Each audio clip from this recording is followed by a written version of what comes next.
اور دیکھنے کو جو مجھے ملا زیادہ تر جو دفتر ہیں وہ بالکل وہاں پر ورک سسپینڈڈ تھا، وہاں لوگ بہت کم لوگ دکھائی دے رہے تھے. حالانکہ یہ بات صحیح ہے کہ نیتن یاہو کے جو سپورٹرز ہیں وہ یا پھر یہاں پر جو رائٹ ونگ پارٹیز کے جو سپورٹر ہیں، ان تنظیموں کے جو حمایتی ہیں، انہیں دیکھنے کو ملا، وہ نظر آئے. اور ان کا یہ کہنا تھا کہ اگر ہڑتال کامیاب ہوتا ہے تو حماس جو ہے وہ امبولڈنڈ ہوگا. حماس کے ساتھ ساتھ ایران اور ایران کے سارے پراکسیز جو ہیں ان کو جو ہے طاقت ملے گی، اور وہ پھر وہ سوچیں گے کہ وہ جو کر رہے ہیں وہ صحیح ہے. تو اس طرح کے بیانات ادھر سے دیکھنے کو آ رہے تھے. صحیح معنی میں دیکھا جائے تو یہ ملک جو ہے وہ دو بڑے خیموں میں بٹ گیا ہے.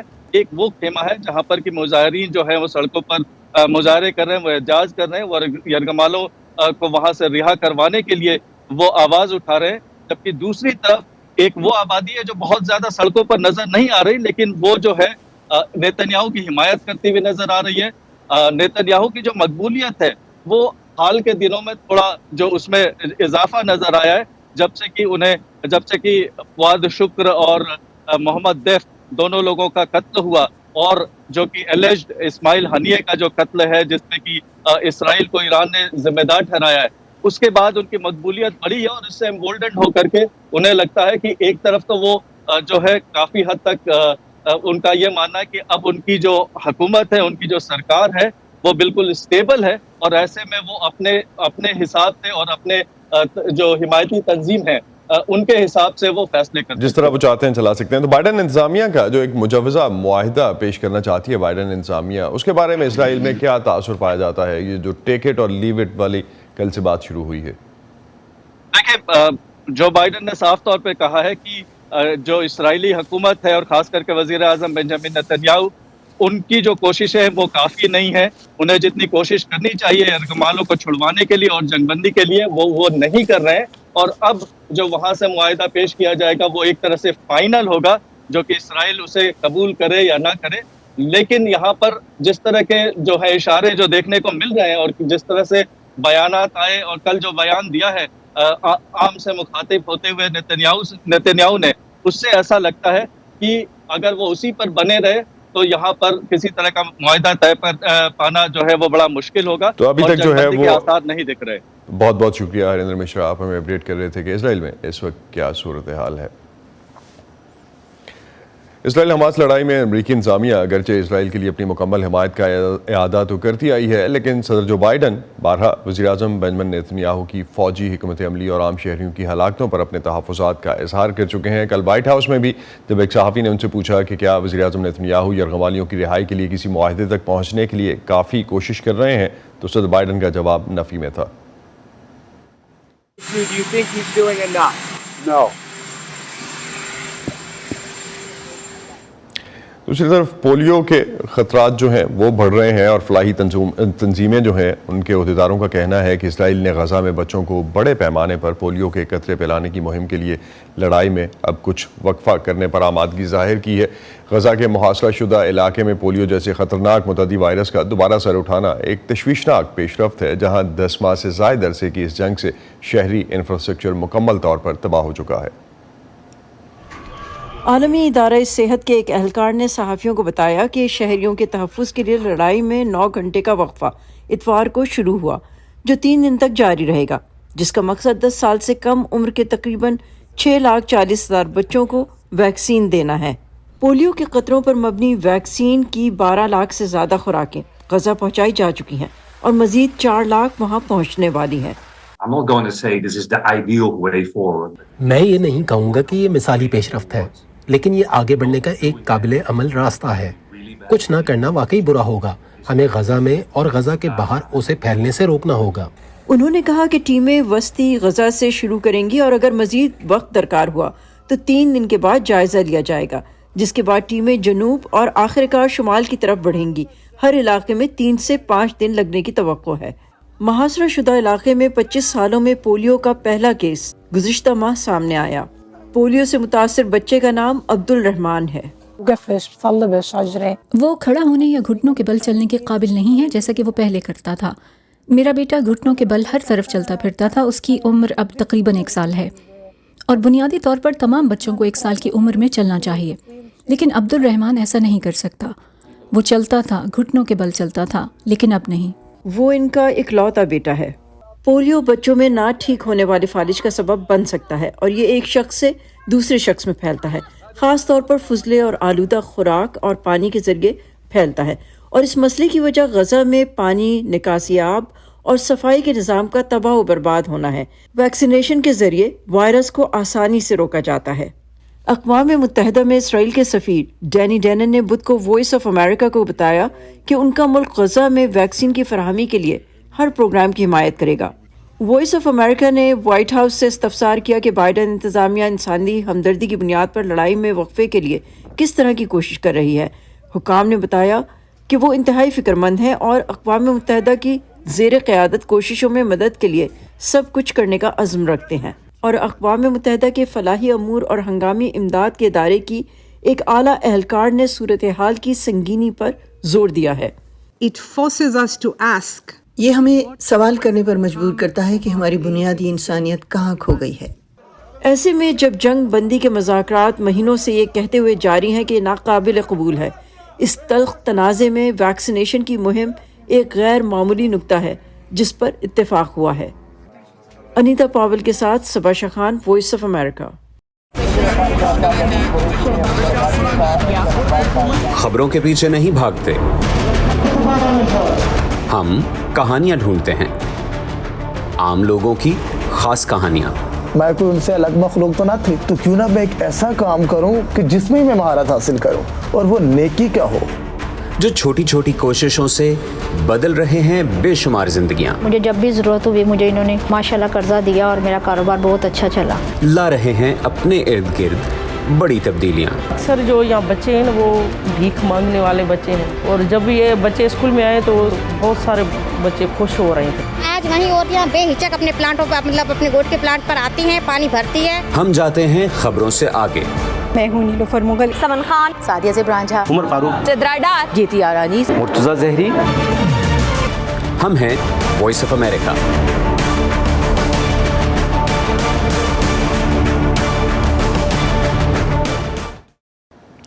بائیڈن انتظامیہ آئندہ ہفتوں میں غزہ میں جنگ بندی کے لیے ایک حتمی سمجھوتا پیش کرے گی، اور اگر دونوں فریق اسے بھی منظور نہیں کرتے تو امریکہ کی قیادت میں ہونے والے ان مذاکرات کا سلسلہ ختم ہو سکتا ہے۔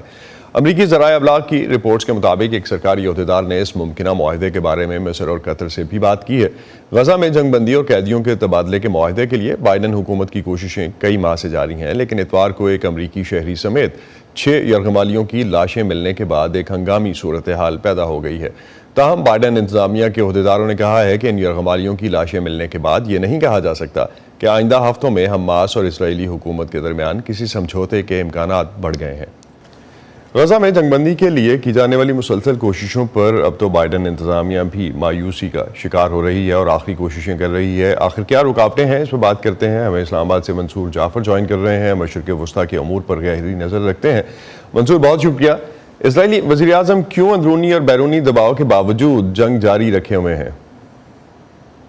جی دیکھیں، جو اعلانیہ مقاصد انہوں نے ڈکلیئر کیے تھے جنگ کے داخلے کے وقت، اس وقت تک ان تینوں مقصدوں میں سے کوئی بھی مقصد جو ہے وہ نتن یاہو حاصل نہیں کر سکے، اور اس کے بعد ایک فرسٹریشن کی کیفیت ان کے اندر پائی جا رہی ہے، اور اس فرسٹریشن کے اندر جو ہے اس وقت اس حد تک یعنی اضافہ ہو چکا ہے کہ وہ یعنی جو عالمی اس وقت رد عمل ہے اس کو بھی اپنے خاطر میں نہیں لا رہے۔ یہی وجہ ہے کہ ان کے بڑے ہی قریبی اتحادی برطانیہ تک نے اسرائیل کے اندر جو اسلحہ سپلائی کے حوالے سے 350 لائسنسز تھے، اس میں سے 30 ایسے لائسنس کے جن کے بارے میں خدشہ ظاہر کیا جا رہا تھا کہ اسرائیل شاید انہیں جو عالمی جنگی قوانین ہیں اس کے برخلاف، ان اصولوں کے برخلاف جو ہے وہ استعمال کر سکتا ہے، اور ایسی صورت میں جو اس وقت تنقید جاری ہے اس کا ہدف بن سکتا ہے۔ اگرچہ برطانیہ نے اس بات کا بھی اعادہ کیا ہے کہ اسے اسرائیل کا تحفظ بھی عزیز ہے، اور وہ اس لحاظ سے جو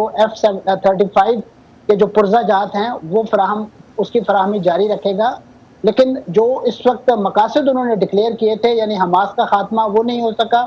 اسی طریقے سے جو بارڈر ایریاز ہیں غزہ اسٹرپ کے ساتھ یہودی بستیاں، اس پر بھی حملے آج بھی جاری ہیں، اور قیدیوں کی رہائی کا معاملہ تو یقیناً سب کے سامنے ہے کہ اس وقت تک ان کی رہائی کے حوالے سے جو کوششیں کی جا رہی ہیں وہ یعنی کامیابی کی طرف جاتے جاتے جو ہیں اس کے بعد جو مبینہ طور پہ حماس کا الزام ہے کہ یہ قیدی جو ہیں وہ اسرائیل کی بمباری یا اس کے جو ٹارگٹ کلنگ ہے اس کے نتیجے میں جو ہے وہ جان سے گئے ہیں. یہی وجہ ہے کہ معاہدہ ایک لحاظ سے پھر کٹائی کی طرف جا رہا ہے.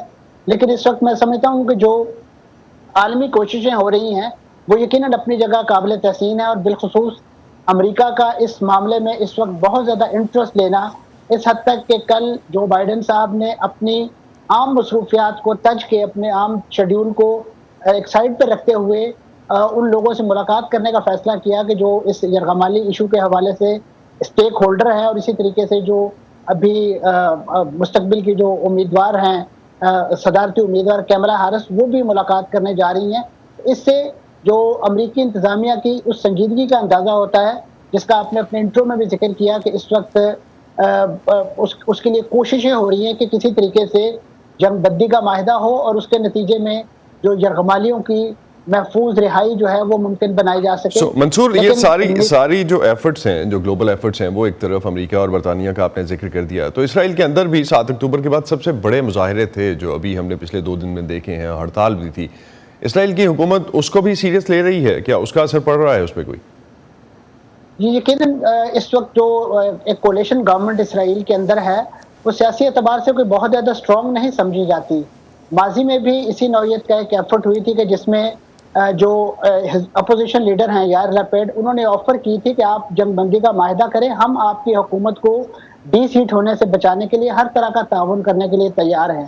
لیکن کیونکہ نیتن یاہو صاحب جو ہیں وہ اس وقت اسرائیل کے اندر انتہا پسند جو یہودیوں کا ایک گروپ ہے جن کی قیادت سموٹرچ اور اسی طریقے سے ایتمار بن گویر جیسے اسرائیلی کابینہ میں شامل وزراء کرتے ہیں, ان کے ہاتھوں لٹرلی یرغمال بنے ہوئے ہیں.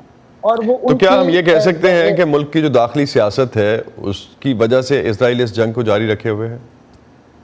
یقیناً اس میں نیتن یاہو صاحب کا اپنا پرسنل جو پولیٹیکل سٹیک ہے وہ بھی موجود ہے, اور اسی طریقے سے جو وہاں پہ انتہا پسند الٹرا رائٹس قسم کے جو وزراء ہیں ان کا جو انٹرسٹ ہے. اور یہی دیکھیے کہ اب آپ اس کے آگ کے شعلے جو ہیں وہ غزہ سے غرب اردن کی طرف لپک رہے ہیں, اور وہاں پہ ایک وہی کیفیت جس کو منی غزہ کا نام دیا جا رہا ہے وہ پیدا ہوتی جا رہی ہے. اور جس کے بعد میں سمجھتا ہوں جو انٹرنیشنل ڈپلومیسی جس میں وہ ممالک کے جو ہمیں ماضی میں تھوڑے سے ٹیسٹ ان کی خاموشی نظر آئی, اب سعودی عرب جو ہے وہ بھی جمپ ان کر رہا ہے, مصر جو ہے وہ بھی اس معاملے میں بہت زیادہ ہیکٹک ایفرٹ جو ہے وہ کیے جا رہے ہیں. منصور, لاسٹ پہ میں صرف ایک چیز کوئکلی جاننا چاہوں گا, امریکہ کی جو کوششوں کی ہم بات کر رہے ہیں, تو جنگ بندی کی کوششوں سے اگر امریکہ باہر آتا ہے تو پھر مشرق وسطیٰ کا مستقبل کیا بنتا ہے؟ دیکھیں جی, میں سمجھتا ہوں کہ جنگ بندی کی کوششیں امریکہ کے لیے بھی بہت ہی امپورٹنٹ ہے, اور خاص طور پہ جس انتخابات کے تھریش ہولڈ پہ مرحلے پہ اس وقت امریکہ کھڑا ہے وہ اس پورے قضیے کو اس طریقے سے ان اٹینڈڈ نہیں چھوڑ سکتا, اور انہیں اپنے ووٹرز کو خاص طور پہ جو اس وقت حکومت موجود ہے یا ان کے جو سیاسی مخالفین موجود ہیں انہیں کسی نہ کسی طریقے سے اپنے ووٹرز کو قائل اور مائل کرنے کے لیے کوئی نہ کوئی نتیجہ جو ہے, چاہے وہ جنگ بندی کی صورت میں ہو, قیدیوں کی رہائی کی صورت میں ہو, وہ ان کے سامنے ٹیبل کرنا پڑے گا. تو وہی ایک چیز جو ہے وہ ان کی لوکل آڈینس کے لیے بھی ضروری ہوگی. بہت بہت شکریہ منصور, آپ ہمارے ساتھ تھے, اور جس طرح سے اس وقت سچویشن جو بنتی نظر آتی ہے اس پہ ہم سے بات کر رہے تھے, جو غزہ میں سچویشن بن رہی ہے. ڈاکٹر اسماء عباس بھی ہمیں اس وقت جوائن کر رہی ہیں نیو یارک سے, بارڈ کالج سے منسلک ہیں, ان سے امریکی انتظامیہ کے کردار اور غزہ جنگ کے مستقبل پر مزید بات کرتے ہیں. اسماء, بہت شکریہ آپ کا. امریکہ اسرائیل کی ہر طرح کی حمایت جاری رکھے ہوئے ہے, لیکن وہ نیتن یاہو کی پالیسی سے نالاں بھی ہے. جنگ بندی کا معاہدہ نہ ہونا کیا امریکہ کی پالیسی کی ناکامی ہے؟ جی اسماء, آپ سن پائی مجھے؟ آپ سوال سن پائی میرا؟ جی میں سن پائی. جی یہ یقیناً ناکامی ہے امریکہ کی, لیکن اسی طرح کی ناکامی ہے جس نے بن لادن کو کریٹ کیا تھا. ٹھیک ہے کہ آپ نے ایک چیز کریٹ کیا, پھر اس کو کنٹرول نہیں کر سکے, اور اب وہ جو قوت ہے وہ اتنی زیادہ بڑھ گئی ہے, اور اس کی اور فورسز اس کے ساتھ ہیں, جیسے آپ روس کا رول ہے, چائنا کا رول ہے, تو یہ اب امریکہ کی گرفت سے تو یہ نکل چکی ہے, کیونکہ اس اسرائیل اتنی دیر تک اس کو وتھسٹینڈ اور اس کو ڈیفر نہیں کر سکتا تھا اگر اسرائیل کے پاس اور ری ایشورنسز نہ ہوں اور ممالک سے اور بڑی قوتوں سے جو کہ یہ امریکہ کے خلاف اس طرح سے سینہ تان کے کھڑا ہو جائے. تو امریکہ اب جو کل سے ہم سٹیٹمنٹس دیکھ رہے ہیں کہ جنگ بندی کی نئی تجویز لے کے آ رہا ہے، لیکن اگر اس کو دونوں فریق منظور نہیں کرتے تو کیا مستقبل ہوگا اس جنگ کا؟ بیکاز امریکہ کا یہ کہنا ہے کہ وہ ان مذاکرات سے باہر آ جائے گا. دس از لائک ٹیک اٹ اور لیو اٹ ڈیل. عجیب سی بات ہے. آف کورس یہی تو کہا تو جا رہا ہے، لیکن ہم لوگ انسان ہوتے ہوئے یا سوچنے والے لوگ ہوتے ہوئے یہ چیز کیسے ایکسیپٹ کر لیں کہ جب آپ نے سب چیزیں کریٹ کی، اب آپ کہتے ہیں کہ بس کیوں آپ سینکشنز نہیں کر سکتے اسرائیل کے خلاف، کیوں آپ باہر آ جائیں گے اور چھوڑ دیں گے اس چیز کو اپنے اوپر، اس کے اوپر، تاکہ وہ خود اپنے آپ کو سارٹ آؤٹ کرے. اس میں تو اس موقع پر امریکہ کو ہار مان لینا یا باقی چیزوں کو موبلائز نہیں کرنا، یا تو یہ کہتا ہے کہ it is in their interest to keep doing this, to step out, کہ اس میں کوئی لانگ ٹرم انٹرسٹ امریکہ کا ہے کہ وہ اپنے ہتھیار ڈال دے. تو اس پہ بھی ہمیں سمجھنا چاہیے. اور دوسری بات یہ کہ یا آئی ایگری کہ مجھے نہیں معلوم کہ اس کا فیوچر کیا ہوگا، لیکن امریکہ کا دستبردار ہونا ایک طرح سے ایک پرانی پیشن گوئی کی کنفرمیشن ہے، اور دوسرا یہ کہ ایک طرح سے بہت ہی ٹریجک سچویشن بھی ہے اگر یہ امریکہ جو ہے اس میں سے باہر آتا ہے. تو پچھلے ایک ہفتے میں اگر ہم دیکھتے ہیں تو غزہ پر حملوں کے ساتھ ساتھ اسرائیل نے مغربی کنارے پر بھی کارروائیاں کی ہیں. کتنی غیر معمولی ہے یہ پیش رفت؟ اس سے لڑائی پر آپ کیا سمجھتی ہیں، کیا اثر پڑ رہا ہے؟ ہم نے جب لاسٹ ویک پچھلے ہفتے بات کی تھی تو اس میں یہ ہم نے کہا تھا کہ اس کے چیزیں آگے اچھی نظر نہیں آ رہی، کہ اس میں بجائے اس کے کہ برج پرپوزل کی طرف ہم جائیں، ہم بالکل ہی اس کو وائلیٹ کر کے ہم آگے بڑھ رہے ہیں. تو اس میں اگر یہ دیکھا جائے کہ اسرائیل تو صاف کہہ رہا ہے کہ اس کو کوئی سیز فائر نہیں منظور، اس کو صرف فلسطین چاہیے. تو اس میں ویسٹ بینک کے اندر انکرجن کرنا، وہاں کے لوگوں کو مارنا، یہ تو بہت ہی بری ڈائریکشن ہے، اور اسرائیلی ڈیسپریشن بھی شو کرتی ہے. اس میں الٹیمیٹلی اگر آپ ایک طرح سے ڈائلیکٹکلی سوچیں تو شاید یہ اس کی آخری چالیں ہیں، ایک ڈائنگ آرڈر کی آخری. نتنیاہو کو بہت ڈر ہے، تو وہ ہر طریقے سے ہر ڈائریکشن میں ہی از لیشنگ آؤٹ. تو مصر اور قطر، اگر ہم تھوڑا سا ریجن پہ جاتے ہیں اسما، تو مصر اور قطر تو مذاکرات کی کوششوں میں متحرک لگتے ہیں اور نظر آتے ہیں، لیکن خطے کی باقی طاقتیں ویٹ اینڈ سی کی پالیسی اپنائے ہوئے ہیں. کیوں ایکٹیو نظر نہیں آتی؟ ویٹ اینڈ سی تو اب کیا کہیں گے Asad, wait and see what, wait for what? کیونکہ یہ صورتحال ہی نہ ہوتی اگر باقی خطے کی طاقتیں جو ہیں وہ اپنے آپ کو بیچنا چکی ہوتی. جو میں جتنا بھی عرصہ میں نے ریسنٹلی وہاں گزارا ہے اس علاقے میں، تو جو بھی اسرائیلی نارملائزیشن ٹیکٹکس ہیں جو پچھلے اکارڈز کے بعد، ابراہیم اکارڈز کے بعد، اس نے تو ساری قوتوں کو بالکل ہی امپوٹنٹ کر دیا ہے. بالکل ان کی اپنی تو قوت رہی نہیں. اور ہم میں سے جو سمجھتے تھے کہ لوگوں کی جو قوت ہے وہ اتھارٹیرین گورنمنٹس کو کنونس کر لے گی، ہم یہ بھول گئے تھے کہ وہ اتھارٹیرین گورنمنٹس ہیں، ان کو بھی کوئی اپنے لوگوں کی پرواہ نہیں ہے، کہ اپنے لوگوں کی عوام کی اوپینین کی کوئی پرواہ نہیں ہے. تو یہ سب قوتیں اس لیے بیٹھی ہیں کیونکہ ان کو اس کا ریوارڈ مل رہا ہے کسی نہ کسی سے، چاہے وہ اسرائیل سے مل رہا ہے، چاہے وہ امریکہ سے مل رہا ہے، چاہے وہ روس اور چائنا سے مل رہا ہے. یہ بہت ضروری ہے سوچنا کہ ہم صرف امریکہ کو نہ دیکھیں، لیکن جو بڑی اور قوتیں جو گیمز ہو رہے ہیں، جس میں انڈیا بھی شامل ہے، جہاں پہ اسرائیلی چیزیں بن رہی ہیں. موراکو کے اندر اسرائیلی وار ہیڈز اور پلینز بن رہے ہیں. انڈیا سپلائنگ سو مچ. تو یہ تو بہت اس پرانی ریجنل طاقتیں جو ہیں وہ آلریڈی ان کے اپنے انٹرسٹ انوالو ہیں. اسما بہت شکریہ آپ کا. ناظرین اسی پہ ختم کرتے ہیں آج کا ویو 360. اسد اللہ خالد کو اجازت دیجیے. خدا حافظ.